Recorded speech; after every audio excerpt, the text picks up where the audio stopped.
தேவன் அவருடைய சந்ததி என்ன பண்றாராம், கரெக்டா கொண்டுட்டு வர்றாரு. என்ன சந்ததி? வாக்கு தத்தத்தின்படி ஒரு சந்ததியை கொண்டுட்டே வர்றாரு. இப்போ சவுல் என்ன பண்றான், அந்த இடத்துல இருந்து லைட்டா போறாரு. இப்போ ஒரு புதிய சந்ததி உள்ள வருது. இப்போ எத்தனை நாள் என்ன பண்ணிட்டு இருந்தோம் நம்ம? ஆபிரகாமின் தேவனை, ஈசாக்கின் தேவனை, யாக்கோபின் தேவனைன்னு சொல்லி நம்ம என்ன ஜெபம் பண்ணிக்கிட்டு இருந்தோம். இனி ஒரு சந்ததி வரும். அந்த சந்ததிக்கு அப்புறம் எப்படி சொல்லுவாங்கன்னா, தாவீதின் குமாரனே. சொல்லுங்க, தாவீதின் அப்பா சொல்லல, தாவீதின் குமாரனே. தாவீது எந்த இடத்துக்கு கொண்டு வராங்கன்னு பாருங்க. இப்போ ஆபிரகாமின் தேவனன்னு சொன்னோம், யாக்கோபின் தேவனன்னு சொன்னோம், ஈசாக்கின் தேவனன்னு சொன்னோம். தாவீதுக்கு அப்புறம் வருது தாவீதின் குமாரனே. அப்படின்னா அந்த எந்த இடத்துல தாவீது வச்சிருப்பான்னு பாருங்களேன். அப்ப எந்த இடத்துக்கு தாவீது எவ்வளவு ஹையா ஆண்டவரோடு இருந்திருப்பான்னு பாருங்களேன். இப்போ ஆண்டவர் அப்படித்தான் நம்மளை சொல்ல விரும்புறாரு. நீங்க சாமுவேல்கிட்ட சொல்றாரு, சாமுவேல் நீ பழசை பத்தி யோசிக்காத, நான் ஒரு புதிய சகாப்தத்தை உண்டு பண்ண போறேன்.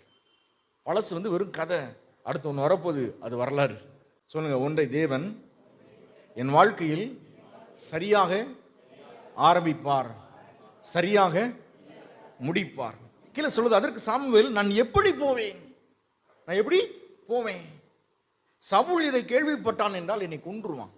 அப்பொழுது கர்த்தர், நீ ஒரு காளையை கையோட கொண்டு போய் கர்த்தருக்கு பலியிட வந்தேன் என்று சொல்றாங்க.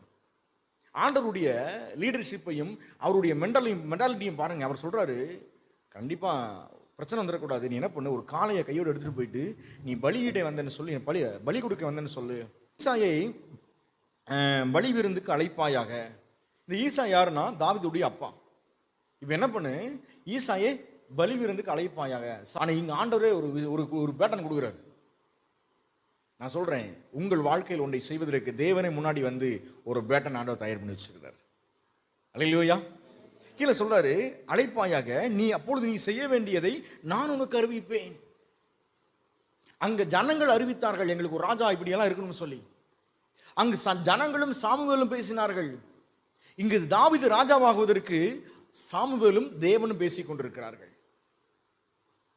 அங்க சவுல் ராஜாவா வரணும் அப்படிங்கிறதுக்காக ஜனங்களும் சாமுவேல் பேசிக்கிட்டு இருந்தாங்க.